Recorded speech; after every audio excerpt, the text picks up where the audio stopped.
adalah Nabi Adam alaihissalam, yang kemudian tendernya dimenangkan oleh pihak peternak daripada petani gitu. Karena itu sampai sekarang kita juga menyembelih hewan ternak. Ini pada zaman Nabi Adam alaihissalam. Pesan dari Nabi Adam alaihissalam tentang kurban kepada kita adalah bahwa kalau seseorang itu susah untuk berkurban, berbagi dengan sesama, maka sesungguhnya dia akan memangsa kurban sesamanya. Dia tidak akan merasa cukup hartanya sampai kemudian yang orang lain juga digasak, bahkan bukan cuma hartanya, nyawanya juga dihilangkan dengan kezaliman. Nauzubillah min dzalik. Ini pesan prinsip yang sangat luar biasa ketika harta tidak dikembalikan kepada Allah. Ketika harta tidak mau dikelola di jalan Allah Subhanahu wa taala. Kemudian yang kedua pada pesan Nabi Ibrahim, jangankan harta anak saja dipinta, dan kalau Allah meminta karena Allah pemilik segalanya maka diberikanlah. Tetapi Masya Allah, akhirnya disempurnakan oleh korbannya Nabi Muhammad SAW, ya syariat kurban ini kemudian kemudian disyariatkan kepada kita dengan cuman hewan sejenis hewan ternak, tetapi tentu saja dengan mengeluarkan sebagian dari harta kita untuk disumbangkan, untuk diberikan kepada mereka yang berhak, ya insya Allah. Dan ini memiliki nilai keutamaan yang sangat luar biasa daripada sedekah dalam bentuk himah atau nilai mata uang. Ya misalkan kita udah mendingan sedekah aja 3,5 juta daripada beli domba 3,5 juta misalkan, ya dengan sedekah yang sama. Saya ingin mengutip bahwa Syekhul Islam Ibnu Taimiyah rahimahullah itu menegaskan bahwa kurban, ya dengan uang yang dengan sedekah dengan nilai yang sama itu tetap lebih baik, lebih utama di sisi Allah Subhanahu wa taala. Karena tentu saja banyak yang butuh uang, tapi juga banyak yang butuh daging hewan kurban. Mungkin kita tidak terbiasa, tetapi di pelosok-pelosok mereka banyak juga yang berkekurangan. Ya, karena pada kesempatan kali ini Masya Allah godaan-godaannya sangat banyak. Kalau seandainya diberikan uang, banyak orang yang tidak mampu kemudian tidak membelanjakan sesuai kebutuhannya. Dia lupa beli sembako, ya, tetapi dia misalkan beli kuota, ya, beli sepeda atau dan lain sebagainya, ya. Karena ada 4 ujian saat ini di masa pandemi: harta, tahta, kuota, dan sepeda. Ya, nah itu tentu saja jangan sampai kemudian uang itu tidak pakai untuk survival, untuk survive, ya, tetapi dipakai untuk kesia-siaan, dipakai untuk entertain yang berlebihan, ya, tanpa mengingat bagaimana nasib diri dan keluarganya. Kalau seandainya dibagi dengan daging hewan kurban, Masya Allah, maka ini akan menjadi barokah. Yang mendonorkan, yang membagikan, yang mengorbankannya, itu tentu saja itu menjadi sesuatu yang sangat bernilai di sisi Allah. Kemudian bagi mereka yang menerimanya juga itu adalah ibadah di sisi Allah Subhanahu wa taala, ya. Sebagaimana tadi saya katakan,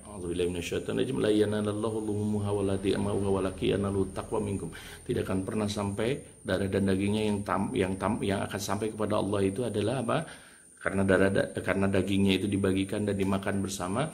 Yang akan sampai itu adalah kesungguhan Anda dalam mengumpulkan uang untuk berkurban, Anda nyisihin sebagian rizki di jalan Allah Subhanahu wa taala. Itulah yang akan menjadi hal yang sangat luar biasa di sisi Allah, pembuktian yang luar biasa. Dan sesungguhnya Allah tidak mau ngapa-ngapain, Allah hanya menitipkan orang fakir, orang lemah, orang miskin, kaum mustadafin kepada mereka. Bahkan Rasulullah SAW sendiri warning oleh Allah, ya, bahwa antum turzaquna bidu'afaikum. Rasulullah pernah mewarning umat Islam, orang-orang kekasihnya yang sangat luar biasa, kekasih sejati beliau, bahwa antum semuanya, Anda semuanya itu diberikan rezeki oleh Allah karena doa-doa orang du'afa, karena doa orang-orang lemah di antara kalian. Karena itu sayangilah mereka, karena mereka adalah sahabatnya Allah di muka bumi ini, ya, sahabatnya Rasulullah SAW. Karena Nabi keislamannya maju bukan dengan para saudagar, bukan karena pedagang dan lain sebagainya, tetapi justru Nabi banyak berserikat dan bersekongkol dengan berserikat dan kemudian banyak bersatu, menyatu, membersamai orang-orang fakir dan orang-orang miskin. Barang siapa mereka yang terus memperhatikan anak yatim, fakir, miskin dan lain sebagainya, maka mereka itu tentu saja mendapatkan garansi pertolongan Allah Subhanahu wa taala, sehingga hidupnya akan dimudahkan, hidupnya akan diringankan, hidupnya akan senantiasa dibantu oleh Allah Subhanahu wa taala. Dan yang terakhir, teman-teman sekalian yang dirahmati Allah Subhanahu wa taala, azani Allah yakum, berbicara mandul tadi, al-abtar, itu ada orang-orang yang jauh dari rahmat Allah ketika mereka terusir dari tempat berdoa dan curhatnya kepada Allah. Rasulullah SAW dalam hadis riwayat Ahmad pernah menegaskan bahwa man kana lahu man wajada sa'atan, ya, man kana lahu sa'atan, barang siapa yang dia punya kemampuan, punya kelebihan, falam yudhahi, kemudian dia tidak berkurban, fala yaqrabanna musallana, maka jangan sekali-kali mendekati tempat sholat kami. Ini guys nih yang berbahaya. Kita kemarin agak menjaga jarak dari masjid, ya, baik itu tidak dulu Jumatan, tidak dulu sholat berjamaah waktu-waktu sebelum new normal ini. Masya Allah, betapa gersangnya hati kita, betapa sepinya hati kita, sekalipun berada dalam keramaian, sekalipun kita terus-terusan berada dalam dunia entertain, sekalipun terus-terusan kita berada di dunia maya dan lain sebagainya, tapi merasa sepinya kita. Kenapa? Karena hati kita merasa terputus dari Allah Subhanahu wa Ta'ala. Walaupun sesungguhnya doa bisa kita lakukan justru juga berada di dalam rumah kita, di mihrab, di pusaran tempat pengabulan doa kita, di mana kita doa terus-menerus di tempat itu sampai kemudian Allah mengabulkan doa-doa kita. Kita nggak bisa kemudian ke masjid dan lain sebagainya. Ini justru di warning sama Allah Subhanahu wa Ta'ala. Jangan pernah dekat dengan tempat sholat kami. Ini bukan soal jarak yang dijauhkan oleh Allah bagi mereka yang mampu kemudian tidak mau berkurban, tetapi Allah tidak akan memberikan pertolongan dan perhatian, atensi, support kepada mereka yang mengingkari kenikmatan-kenikmatan Allah yang begitu besar yang diberikan kepada mereka. Karena itu jangan sekali-kali jadi pengingkar, jangan sekali-kali mengingkari nikmat Allah yang sangat banyak. Ya, justru kita semuanya harus memberdayakan seluruh koneksi kita. Inna sholati itu adalah koneksi doa dengan Allah, wa nusuki, pengorbanan kita kepada sesama, sehingga jadi segitiga, cinta segitiga yang sangat luar biasa, cinta kepada Allah, cinta kepada sesama, dan itu yang diajarkan dalam Isra dan Mi'raj. Ya, Isra ke atas, kemudian Mi'raj ke bawah. Ya, secara horizontal, baik itu secara vertikal, dan ini kemudian jadi segitiga yang tidak bisa dipisahkan menjadi cinta yang sangat luar biasa di antara seorang mukmin.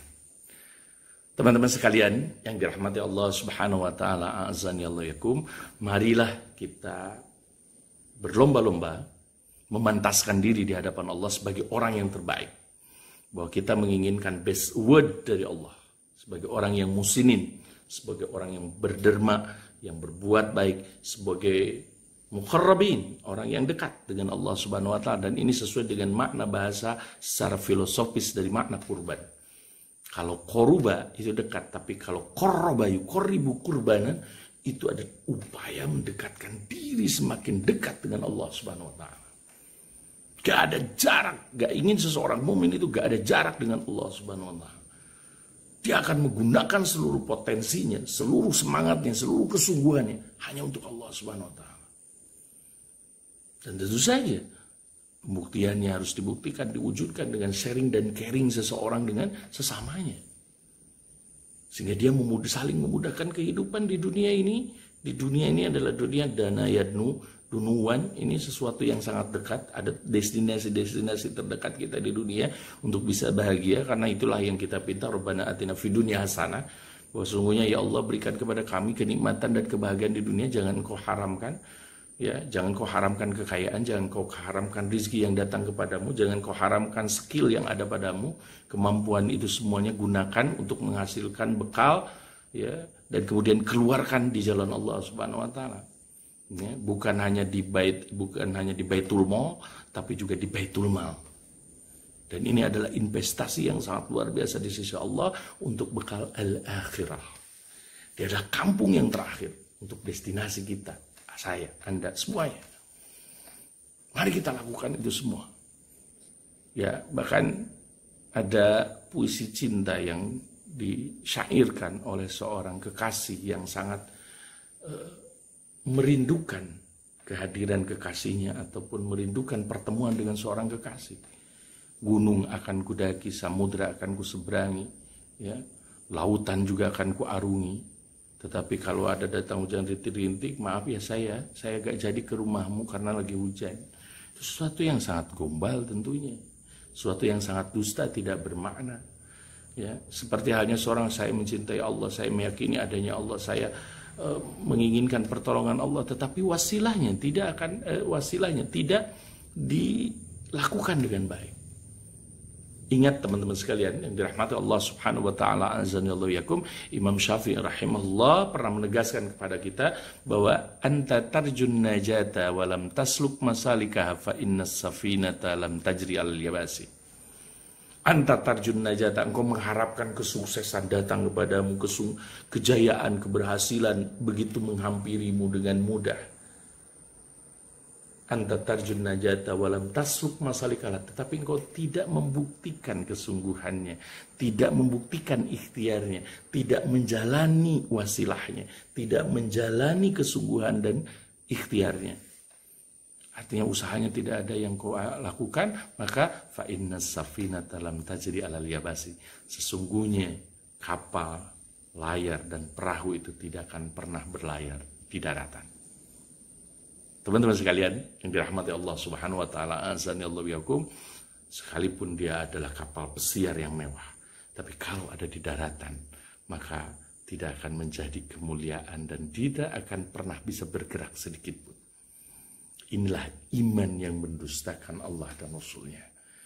Kita menginginkan cinta dari Allah dan Rasulnya, menginginkan kasih sayang dari Allah dan mendapatkan syafaat dari Rasulullah SAW, tetapi kemudian tidak kita lakukan kurbannya, kesungguhannya, sholatnya, nusuknya, perkurbanannya, maka itu sama dengan bohong. Karena kita mengingkari diri kita sendiri tanpa pembuktian apapun di hadapan Allah Subhanahu wa taala. Jemaah sekalian yang dirahmati Allah Subhanahu wa taala, azani Allahu yakum, sangat berbahagia pada waktu kesempatan yang sangat luar biasa ini kita bisa bertemu sekalipun cuma daring dan juga online, tapi insya Allah tidak akan mengurangi kekhusyuan ibadah kita, tidak akan mengurangi pengorbanan kita, tidak akan mengurangi pahala insya Allah di sisi Allah Subhanahu wa taala. Karena barang siapa yang dimudahkan dalam jalan ilmu, kita gunakan fasilitas teknologi untuk saling berbagi, untuk saling terus berinteraksi, terutama dalam benar. Karena sesungguhnya ada pesan yang terakhir, yang ketiga, ketika Allah menjelaskan dahsyatnya dalam surah Al-Fajr itu, dahsyatnya waktu fajar, kemudian malam yang 10 yang tadi saya jelaskan, kemudian yang terakhir adalah wasyaf'i wal watri, dan yang genap demi yang genap, wasyaf'i dan yang genap wal watr, dan yang witir. Yang genap itu Nabi Muhammad SAW, ya, yang memiliki, yang tidak terlepas dari sesamanya karena beliau adalah makhluk Allah Subhanahu wa taala, dan yang witir itu adalah Allah. Yang genap itu adalah syafaat, yang witir adalah sunnah. Ya, makanya barang siapa yang mengajarkan sholat sunnah, mengajarkan saum sunnah, mengerjakan kurban yang merupakan sunnah muakkadah, apalagi sunnah yang sangat ditekankan oleh Rasulullah SAW, maka insya Allah di akhirat nanti dia akan mendapatkan pertolongan yang merupakan, yang diberikan kewenangan besar yang disebut dengan syafaatul uzma, kewenangan besar yang diberikan kepada Nabi Muhammad SAW dari Allah Subhanahu wa taala untuk memberikannya kepada umat-umatnya yang mungkin tertahan ketika mereka hendak masuk surganya Allah Subhanahu wa taala. Dan itu benar-benar pengharapan yang terakhir. Dan itu tidak mungkin lagi kita kembali ke dunia ini dengan baik. Tidak akan diberikan lagi waktu walaupun sedetik oleh Allah Subhanahu wa taala. Ya. Nah, jadi wasyafi'i wal watri, demi yang genap dengan yang witir. Yang genap itu sholat subuh, yang witir itu adalah, yang ganjil itu adalah sholat maghrib. Karena siapa yang bangun sholat subuh kemudian dia sudah berzikir kepada Allah, maka usahanya akan dijaga sepanjang hidupnya sampai kemudian dia sholat maghribnya juga berjamaah di masjid. Tentunya kalau dalam masa ini dengan memahami dan juga menjalankan protokol kesehatan, maka sesungguhnya sepanjang harinya dijaga oleh Allah dan tidurnya akan senantiasa dijaga oleh Allah sampai dia kembali ke hariban Allah Subhanahu wa taala dengan ridhonya, dengan ampunannya, dengan segala rahmat dan kasih sayangnya. Teman-teman sekalian yang dirahmati Allah Subhanahu wa taala, azani Allah yakum, itulah sekelumit makna kita belajar dari surah Al-Hajj, Al-Fajr dan juga Al-Kautsar. Al-Kautsar sesungguhnya tadi di dunia adalah nikmat yang banyak yang tidak atau jangan sampai kita dustakan. Nanti di akhirat dia akan mendapatkan nahrun a'tanihi rabbi, kata Rasulullah SAW. Dia adalah sungai yang diberikan oleh Allah Subhanahu wa taala kepadaku. Kemudian itu taridu alaihi ummati katsirun. Taridu alaihi kemudian akan datang taridu ilaihi, akan datang kepadanya katsirun min ummati, banyak sekali umatnya. Kemudian minum, dan barang siapa yang minum tidak akan haus dan dahaga untuk selama-lamanya. Maksudnya apa? Mereka yang bersyukur kepada Allah menerima nikmat yang banyak. Kemudian dia berdoa kepada Allah dengan sholatnya. Tidak pernah sombong ketika dia berlebih. Dan kemudian dia juga tetap bersabar ketika dalam masa sulit. Wanhar, dan kemudian dia berkurban. Ya, maka itulah mereka yang tidak akan terputus dari rahmat Allah Subhanahu wa taala. Taqabbalallahu minna wa minkum. Mudah-mudahan Allah menerima segala amal ibadah kita. Mudah-mudahan Allah mengeluarkan keluarga kita dalam ketaatan dan sampai juga mendapatkan ridho dan maghfirah Allah Subhanahu wa taala kelak di akhirat, sehingga kita bereuni, berkumpul kembali, bernostalgia dalam ridho dan maghfirah Allah Subhanahu wa taala. Saya Yusuf Burhanuddin, mudah-mudahan bermanfaat. Jangan lupa kurban, nanti di bawah ada ya, di kurban bersama kami Bukalapak dan juga bekerja sama dengan Pusat Zakat Umat. Mudah-mudahan Allah menerima kurban kita, saum kita, dan juga ibadah kita semuanya. Rabbana hablana min azwajina wa dzurriyyatina qurrata a'yun waj'alna lil muttaqina imama. Rabbana atina fid dunya hasanah wa fil akhirati hasanah wa qina adzabannar. Aqulu qouli hadza wa astaghfirullah li wa lakum. Assalamualaikum warahmatullahi wabarakatuh.